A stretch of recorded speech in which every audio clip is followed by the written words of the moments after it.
Welcome to the Automotive Diagnostic Podcast.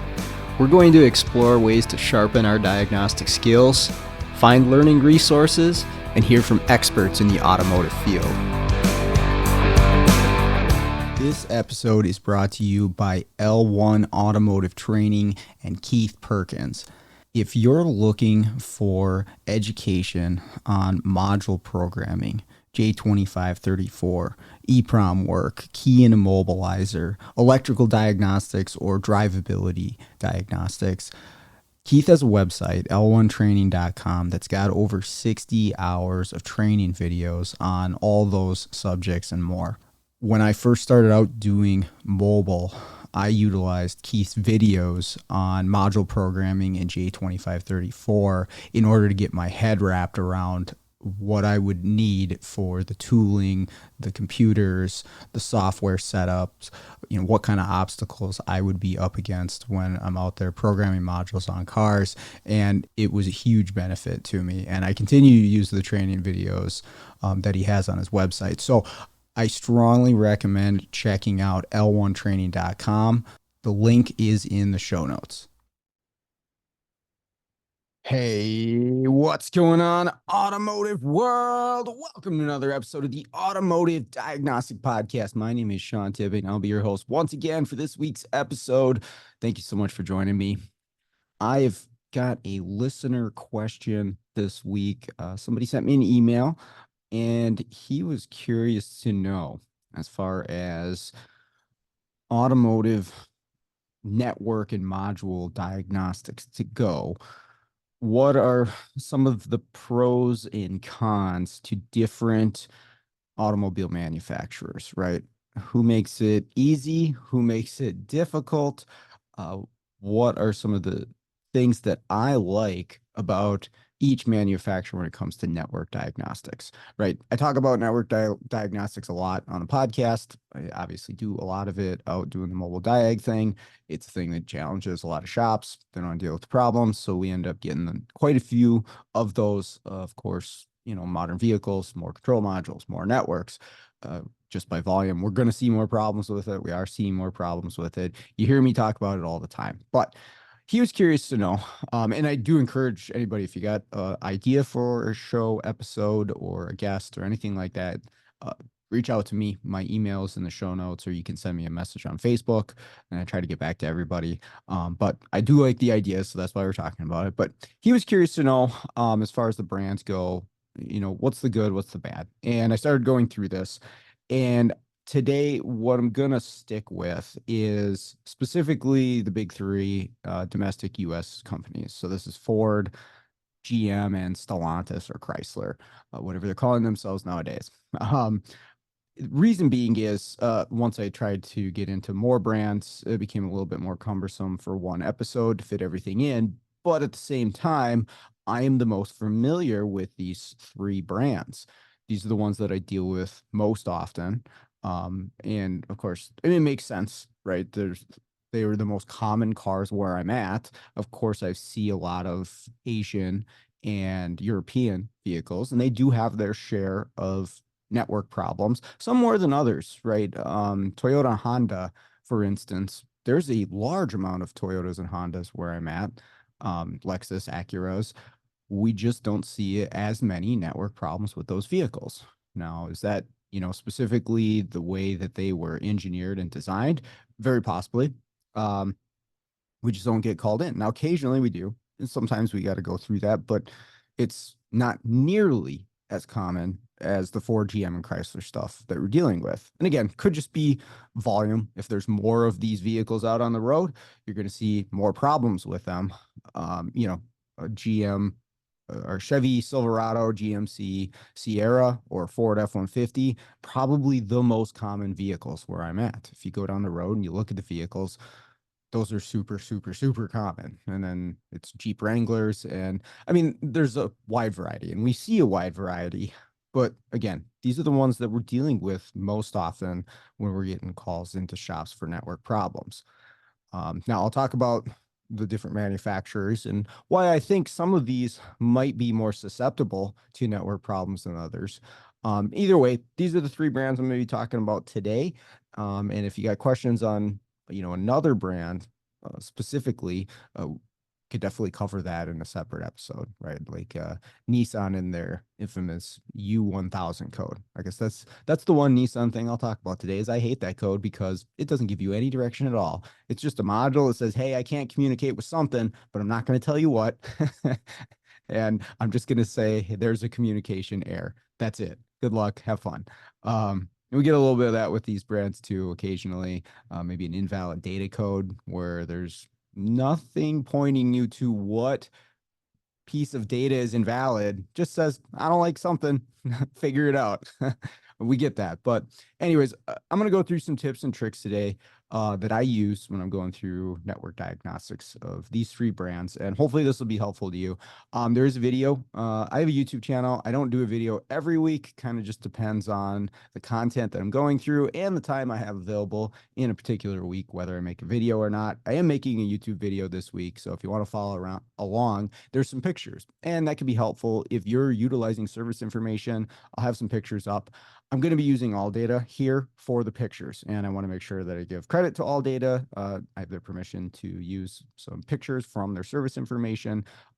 Definitely like this. I use a few different versions of service info. I use Identifix as well, and then I'll use factory service information when the time comes for it. But for the bulk of diagnostics that I perform on vehicles, ALLDATA is kind of my go-to. Especially with newer vehicles, it covers things, up to the ones that we're seeing, like 21, 22 is probably the newest stuff we're seeing in the aftermarket.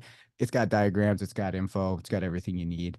And then every once in a while, maybe we got to do a short-term sub to factory service information, but sometimes I found like there'll be something maybe I feel like is missing from service information and I buy the short-term sub to the factory service info and it's missing there too. So that's the thing is, they can only do so much.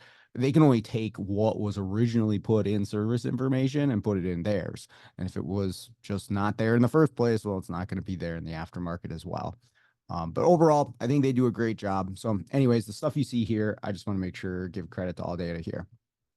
So let's talk about the first thing, if you're doing network diagnostics, is wiring diagrams. Probably the most important, whether it's a single module NOCOM or a partial or a whole network that's down, you're going to need a diagram. There's no other way around it. It's one of the first things that I'm doing after my initial scan tool assessment is looking at a diagram to understand the construction of the network. And I've talked about this a lot. Really, really important, right?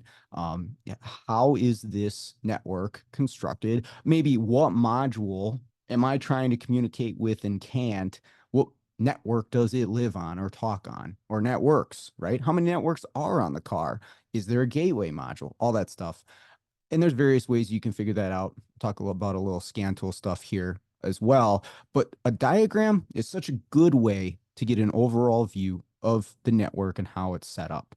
So let's talk about the three manufacturers and how they arrange their diagrams. Now, first thing I should mention, use the factory diagram whenever possible when doing network diagnostics. Now, it doesn't mean you can't use the redrawns. And occasionally the redrawns are helpful maybe to summarize or condense down a network. And I found that before, sometimes with Ford, sometimes with older Chrysler stuff, they'll condense it down into less pages.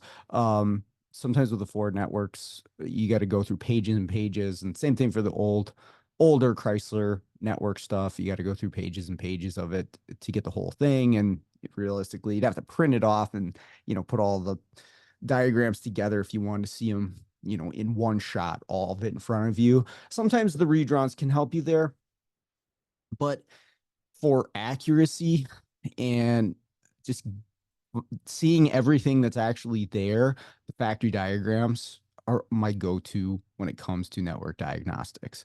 Now I'll point out some things here that they do well in these diagrams, but to not miss anything, I think that's the way that you should go. So those are the ones that I've got up here. And the first one being is a GM. I've got a GM CAN bus diagram up on the screen.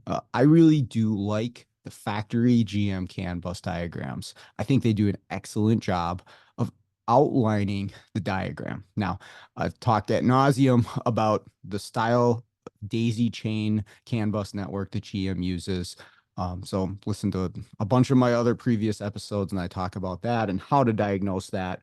The ohm check I think is a really important one.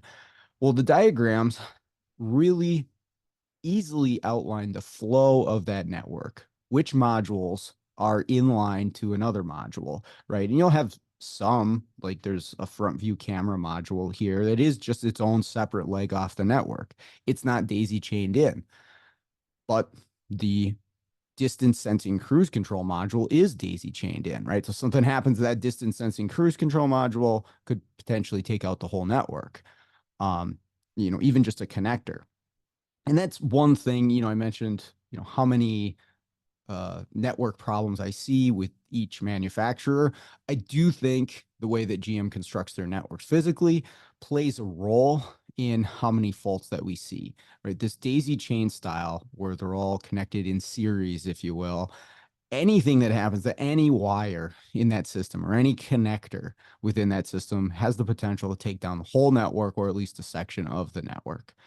Where as in like we'll look at a Chrysler style or even a Ford style, that's not necessarily the case. You might just lose that one module. Of course, a short across can still take down the whole network, but an open won't necessarily do that. Where in a GM, almost anywhere, if you have an open, it's affecting more than just that one module because of the way they lay it out. So because of that, that just opens the possibility to more faults. And so we get more calls on GM network problems. Anyways, how would you know that? Looking at the diagram is one way that you could definitely tell, okay, this is how this network is constructed. And there's other manufacturers that do this as well. There's certain models of Chrysler vehicles that will also do this. How are you going to know that? Again, diagram is going to show that to you. Now, within the GM diagram, some things that are important to note here that you're not going to find in a redrawn diagram necessarily. Well, number one is the connectors, and that is one of my beefs with redrawn network diagrams across all brands is a lot of the time, not always, but a lot of time they'll exclude some of the connectors. Now, if I'm doing a network diagram, one of the really helpful things to me is where can I access the network? And sometimes a connector is the best way, or maybe I want to split the network into two sections. A connector is a great place to do that. So I need to know that they exist, right? It's a great place to test. It's a great place to split the network. Maybe if you have a short, for instance, a short to power on the entire CAN network, and you want to separate it into sections, you need to know where those connectors are. The factory diagram is going to include those. Redrawns, I found a lot of the time will not. Sometimes they do, but I don't know when they're going to and when they're not. So the factory diagram is the best way to assure that you know all of the separation points within that network. So the connectors are a great thing there. Now, the other thing for GM diagrams that is really helpful is the RPO codes. Okay, regular production option. I always forget what it is, but it's the options and the modules and the systems that are equipped on each individual vehicle based off of the VIN number. Okay. So we see a lot of Chevy Silverados, GMC Sierras. There's a ton of options for these trucks. Now, this really applies to all GM vehicles.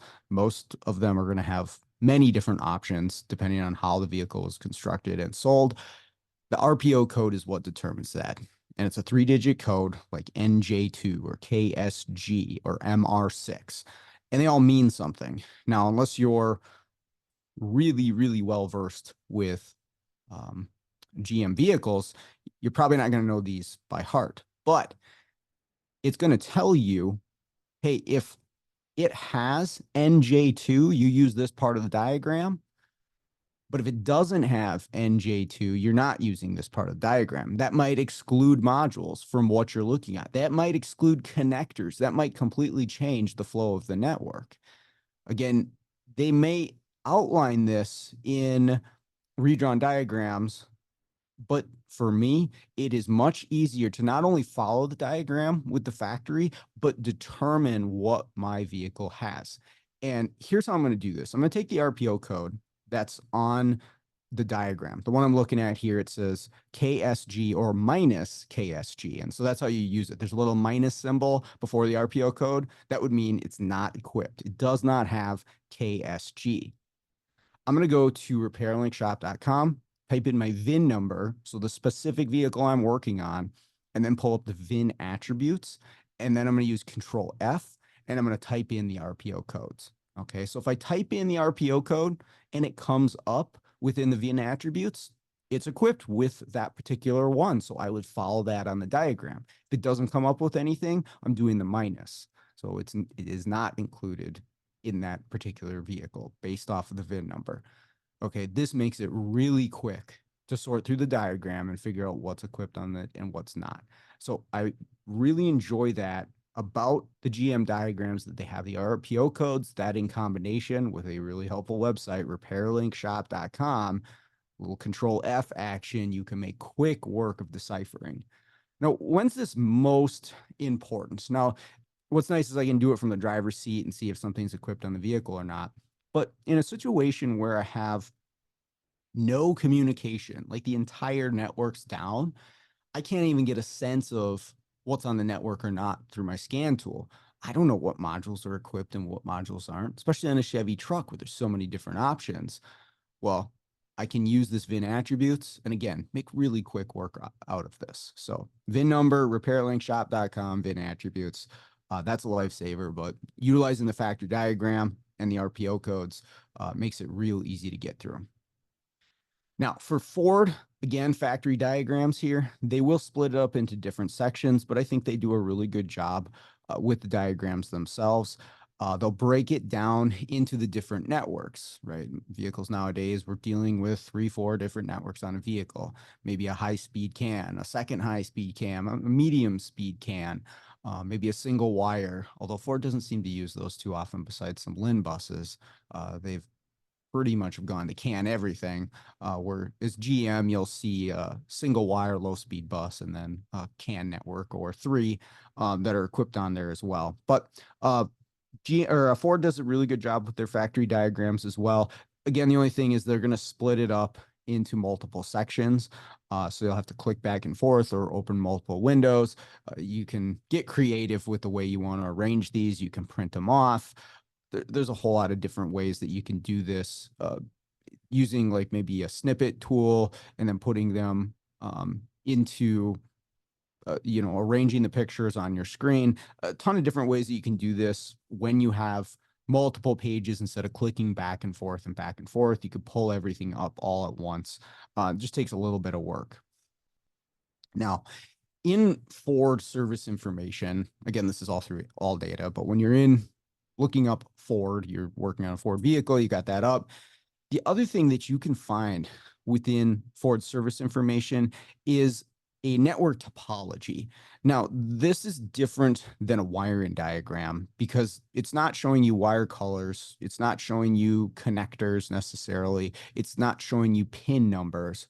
What it's going to show you is an overview of the construction, the physical layer of all of the networks on the vehicle.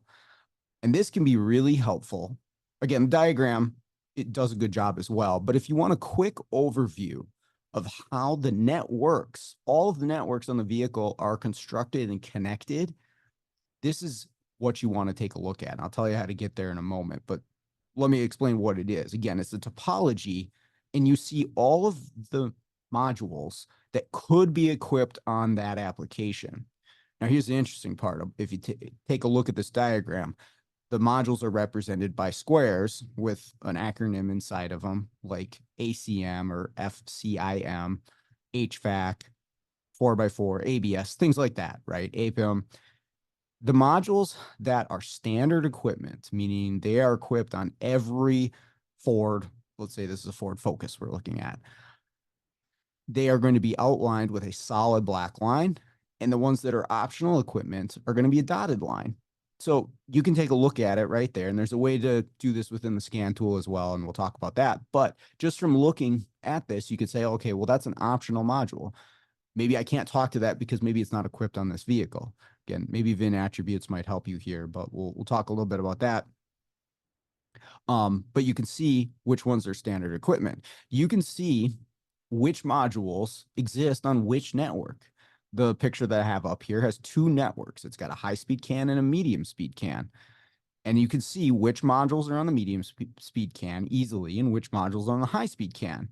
Not only that, but you can see who is the gateway module or modules. In this case, the instrument cluster is connected to both the medium speed and the high speed, and so is the APIM if it's equipped. Again, dotted line, so maybe it has an APIM, maybe it doesn't. If it does, it's on both the CAN networks.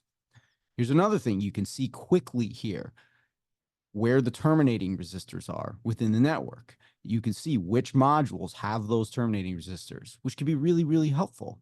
If you're doing an ohm check and you see that it's 120 ohms, well, you know which two modules have the terminating resistors. So go unplug one of those modules and see if your resistance changes. And that's going to tell you, okay, which direction am I going within this diagram? Same thing with the GM network. I didn't mention that, but they include terminating resistors in their wiring diagrams. Now, Ford might, but they definitely include them in this topology. Okay, so again, two different things, wiring diagram versus topology diagram, but Ford includes this in their service information. Now, where to find that topology for the Ford network? If you search in ALLDATA, communications network, system operation, and component description. I know that's a lot, but you could just search network operation or network description, and it'll probably pull this up. But that's the full name of the section of service information where you're going to find this. It's going to say communications network, system operation, component description. It's going to give you that topology that I mentioned, outline all of the modules that are going to be potentially equipped on that vehicle, the different networks, the terminating resistors, if the DLC is hardwired to the network, all that stuff. There's something else really cool here, though. You can get that topology picture, and that can be helpful to give you a sense of how the network's constructed. There is also, if you scroll down, once you're in this section of service info for the Ford, they're going to give you a really good description of each one of the networks, right? What's the infotainment CAN for? What is on the medium speed CAN? What's the high speed CAN 1 for? It's going to give you scope captures of a normally functioning network and maybe some different faults that you might see on a network. Again, really helpful for not even just Ford, but any CAN bus stuff. But if you keep scrolling down, and this is huge. There's a ton of information in this one section, but I invite you to check it out. It's really, this section for Ford, I think, is one of the best as far as how the network is constructed and how the control modules interact with one another. I don't know that any other brand does a better job of explaining exactly what's happening on each network. You're kind of in the dark in a lot of cases for other brands. Well, you're really in the dark on some of them. But if you scroll down, what you're going to see is a huge chart. What this chart is, it's going to give you the message, the individual message that's being sent out onto the CAN bus. Okay. Now, you're not necessarily going to be able to decipher this through the CAN data, but you could take something like the AC request, right? Where is that coming from? It's going to show you the originating module, who is broadcasting that message, the network that it's being broadcast on, and the receiving module or modules. That's really cool. Okay. So for instance, the AC request in this particular application that I pulled up, originating module is the body control module. The network type is the high speed CAN, and the receiving module is the powertrain control module. Okay. Let's go down to the next one. It's alphabetical. So you could do a control F and you could search this chart pretty quickly, but it's all alphabetical. ABS active, right? The analog brake control is active. The originating module, of course, is the ABS module. That makes sense. That message goes over the high-speed CAN, and the RCM, PSCM, PAM, PCM, and BCM all receive this message. Okay, so those are all of the modules that are looking for that particular message. Accelerator pedal position, powertrain control modules, the originating module goes on the high-speed CAN, and there's several modules that take that in as well. Okay, it'll also mention if this is something that's going over the gateway. Okay, so it says accelerator pedal position / gateway. The body control module is sending that message out over the medium speed CAN to the HVAC module and the instrument panel control. Okay, so that's actually the same message, the same piece of information, but it's originally going out from the PCM to the body control module, and then the body control module is going to broadcast it as kind of a gateway module over the medium speed CAN. That can be incredibly useful, especially in a case where you're dealing with like an invalid data code. And you're like, okay, well, what module does this module get that information from?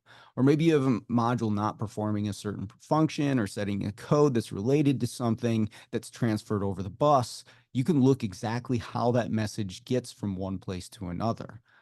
This chart is really, really cool. I don't use it every day, but sometimes when I'm getting into network diagnostics, this can be incredibly helpful for me to understand what exactly is happening, who's the broadcasting, who's the receiving module, how is that getting from one place to another. And sometimes you can infer that from the diagram, okay, well, this module's on the medium speed, this module's on the high speed, it must be going through this gateway module to get there. Sure, but this lays it out for you.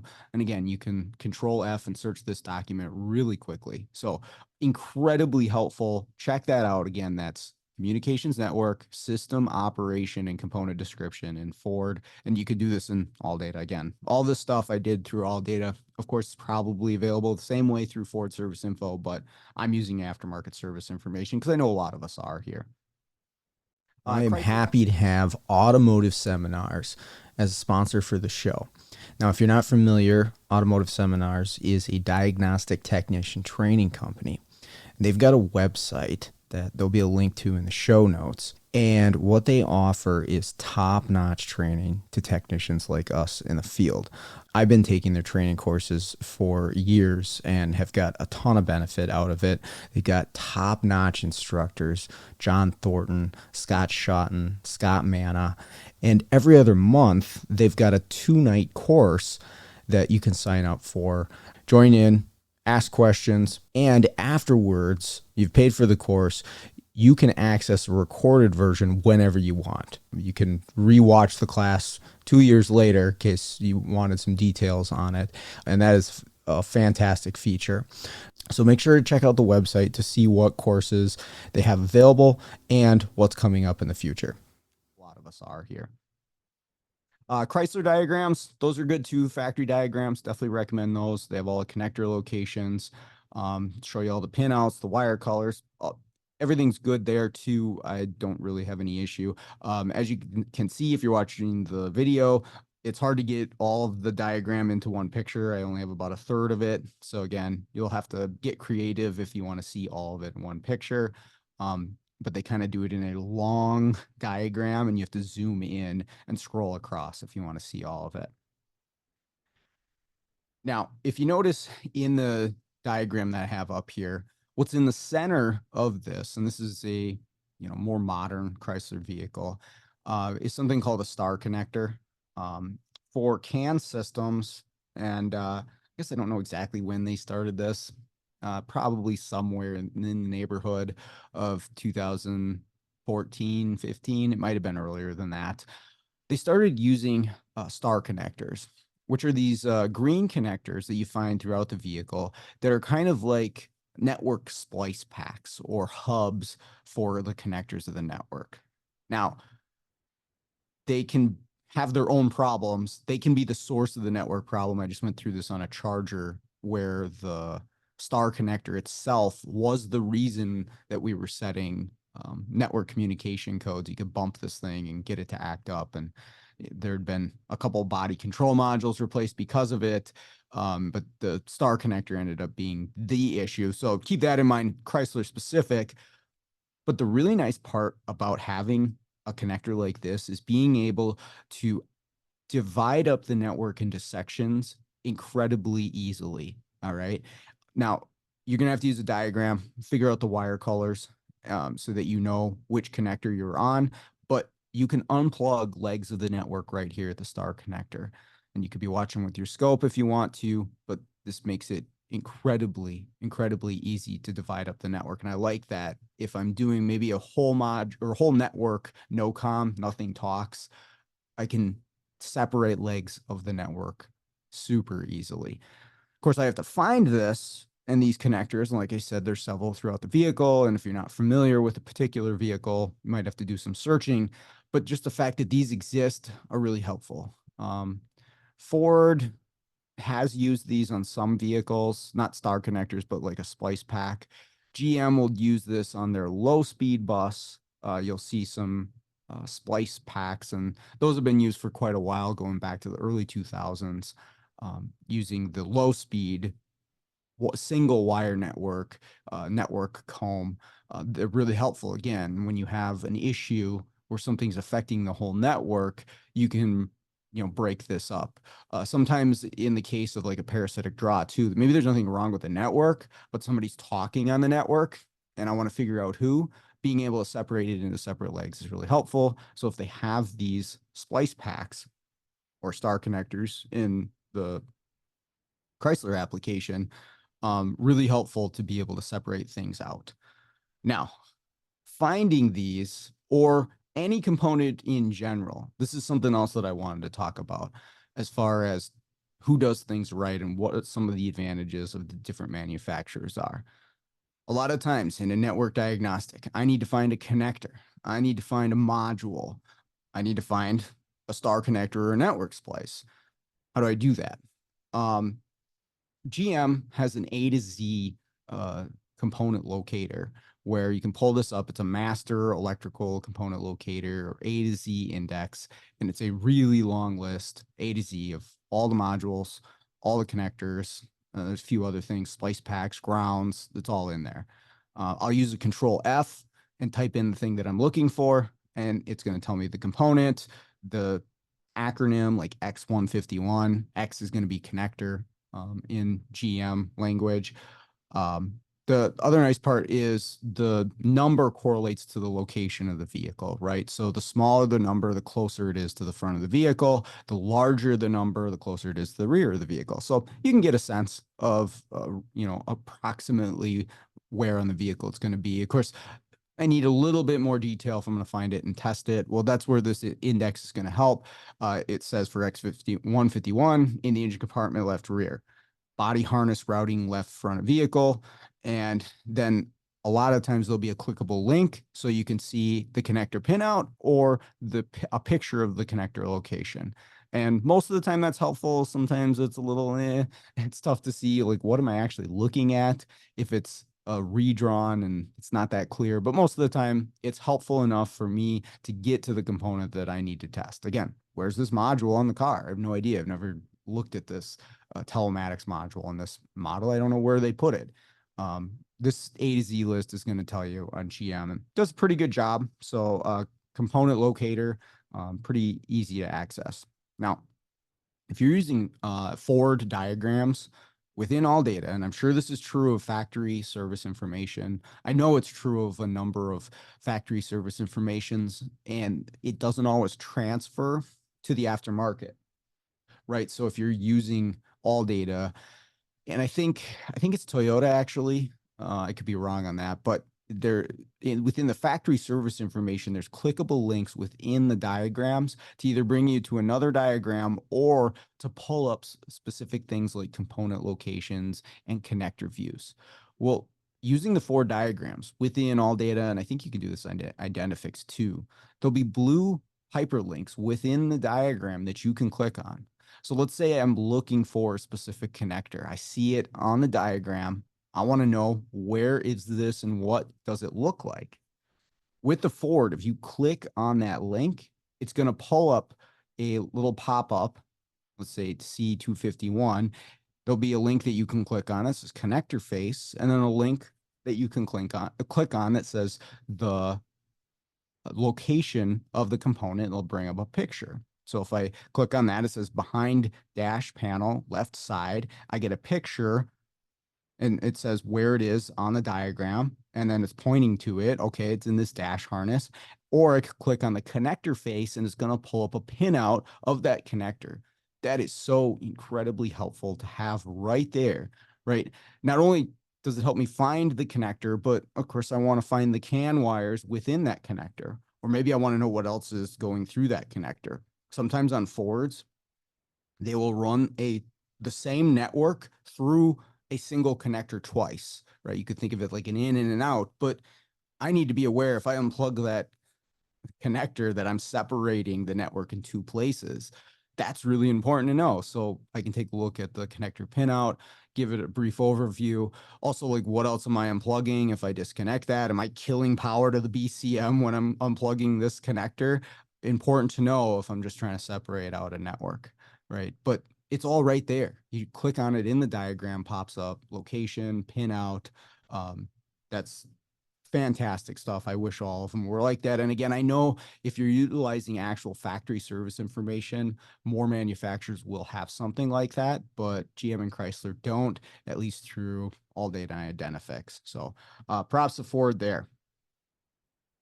Now, on the note of component location, when we're doing network stuff, one thing that is really helpful, and I wasn't always aware of this, maybe you are, maybe you aren't. If you haven't checked this out, if you're doing Chrysler network stuff, and this isn't even really limited to network stuff, this could be utilized in a lot of different diagnostic applications. Under the search, you're going to search bus layout. Now, we've talked about the wiring diagrams. We talked about the topology. This is something different. This is a 3D view of the vehicle that you're working on. And it is a layout of the entire wiring harness that includes the network that you're working on, all of the connectors and all of the components that are connected within that network, right? So up on the screen, I have the CAN-C network. It calls it a topology, but if you search within All Data, it's bus layout, and that's broken down CAN-C, IHS CAN, and LIN bus layout.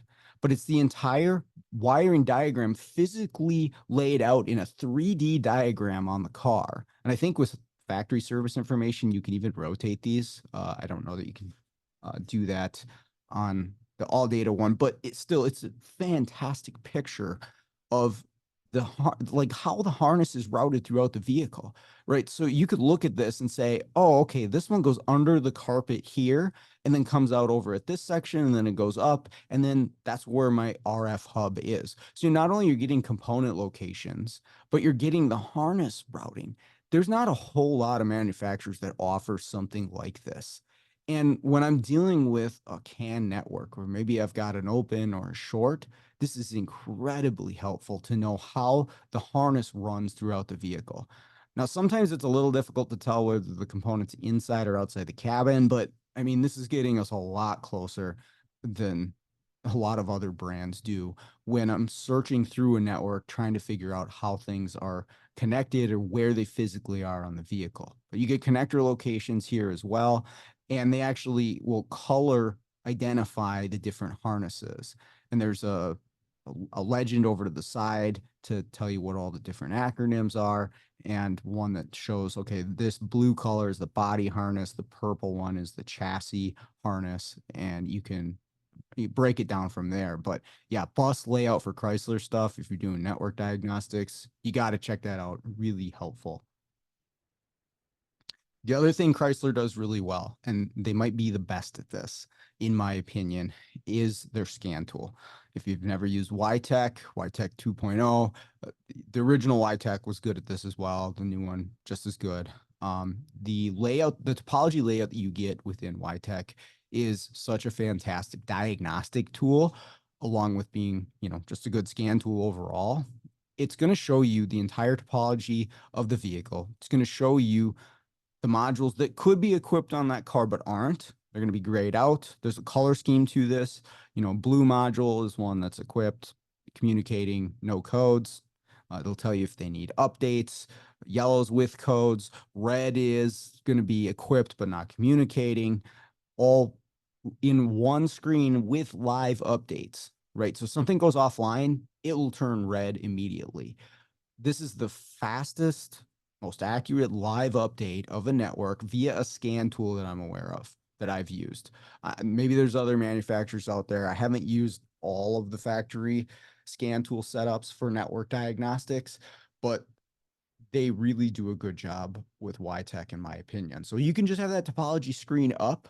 I did this the other day with a sliding door module, and the sliding door module would go offline when you'd open the door about 3/4. I was just watching it on YTech. I found the exact spot. I'm like, okay, it's right there. And then just found the wire in the harness that was open, which is pretty common on those things. But I was just watching to see, okay, there it is, there it is. And we're done. It's off. It's red.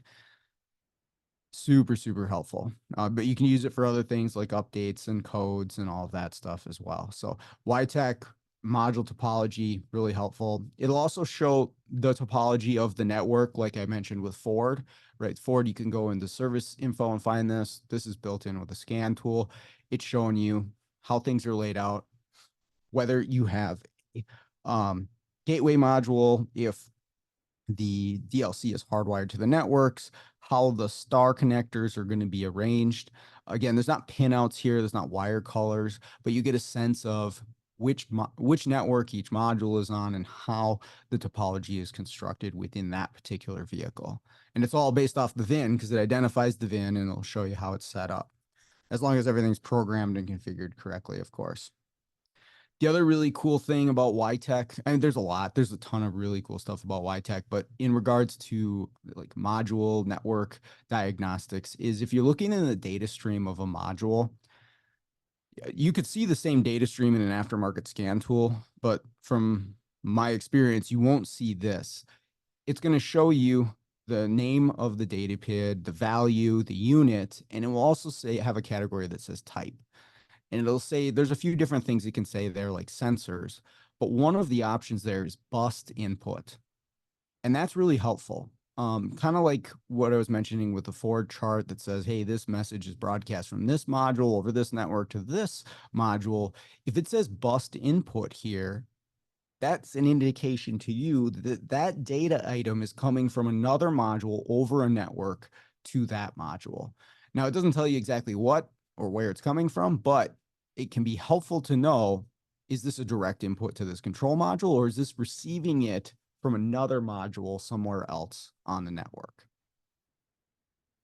Now, as far as scan tool stuff goes, Ford's the next one I wanted to talk about. This is IDS that I have up on the screen. FDRS is going to be similar, although I have much more experience with IDS as far as the network diagnostics go. One of my favorite tools here is the live network monitor. Now they have a network scan where it'll just check every module and give you a list of who is there. That's also done through the self-test. If you do a complete vehicle self-test, it's going to show you all the modules that responded, the codes that are there, and then it'll have a chart of optional module failure, which means, hey, this could be equipped on here. It didn't respond. It doesn't necessarily tell you whether it's definitely equipped on that vehicle or not. It's just saying it didn't respond. So it might be equipped, it might not. You're going to have to do some digging to figure that out. And then it'll have standard equipment fail. If that shows up as a fail, that module should be equipped on that vehicle and it's not talking. You can confirm that, by looking at other modules and saying, oh, hey, we have no comm with the ACM. Okay, let's dig into that. But that part of it is actually not what this is. This is something different. So this is a live network monitor. And I have a picture of it up on the screen. And when you fire this up and you hit play, it's going to show all of the modules that that is equipped on that vehicle that should be there. Again, there is some room for error when it comes to optional modules that are not responding. They might be grayed out on this. So you'll have to be aware of that. I mean, that basically means it's a no comm, but whether it's equipped on the vehicle or not, you're going to have to do some digging to find out. But what's nice is this is a live network monitor. Now, I don't know that it's necessarily as quick as the topology on YTech, but it does a really good job. What this does is it lays out all the modules for you on a screen. And you can actually watch the tool once you hit play. And there's actually different time settings that you can set with this to like the speed of how fast it's pinging modules. There's an audible portion to this, but it's going to go through, ping every module to say, hey, are you there? Hey, are you there? Hey, are you there? And it will give you an audible warning, and there's a visual warning with red and missed messages for the modules that don't respond on here.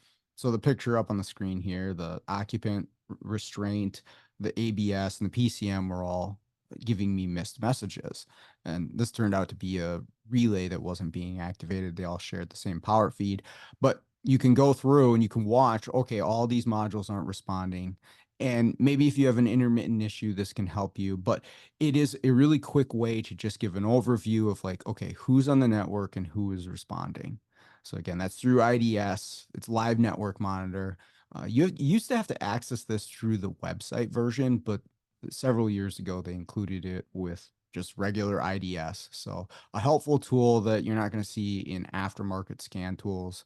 And, Ford IDS, FDRS is one of the most affordable. So if you work on a lot of Fords, just freaking get it. It is, it's so worth it if you see a lot of Fords. GM stuff, as far as scan tool network diagnostics go, I'll be honest, beyond scanning the vehicle and checking for communication with modules, I haven't done a lot with it. I do have GDS2, which is their factory scan tool platform, but I don't use it a ton. I haven't found the need to use it beyond doing some pre and post scans. If I'm hooked up with TLC, your GDS2 is already launched there. It's right there. And sometimes it's just convenient because I'm already plugged in, but I haven't found a ton of stuff that it's absolutely needed for. One of the things that GM does offer, and you'll notice this is downloaded when you download the TLC suite, is the GM Databus Diagnostic tool. Now, in all honesty, I need to spend some time with this to really get a good grasp on this.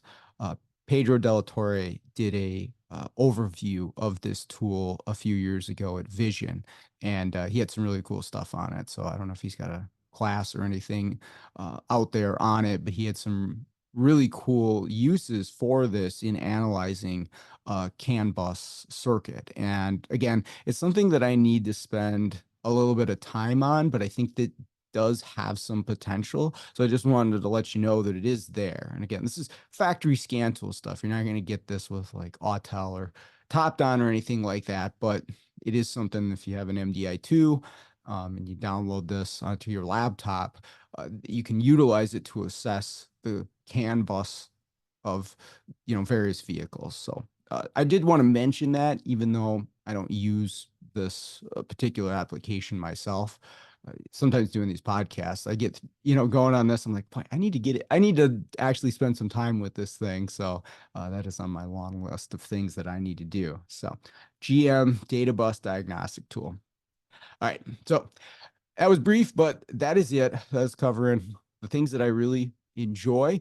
I guess not so much the things that I hate, but the things that I really enjoy about different brands and what they do well as far as network diagnostics go. So hopefully that was helpful. Hopefully you learned something out of that. Maybe a tip that you weren't aware of. Hey, if you've got something else on one of those brands or maybe another one that you think is a really helpful tip, share it in the Facebook group. Let me know if you want to come on the show. Shoot me a message. I'd be happy to get you on. And I'm always down to talk more network stuff. It's, again, just a really common thing that we're running into. So we might as be as educated and proficient on this stuff as possible. So with that out of the way, I'd like to thank everybody for listening. And let's get out there, start fixing the world one car at a time.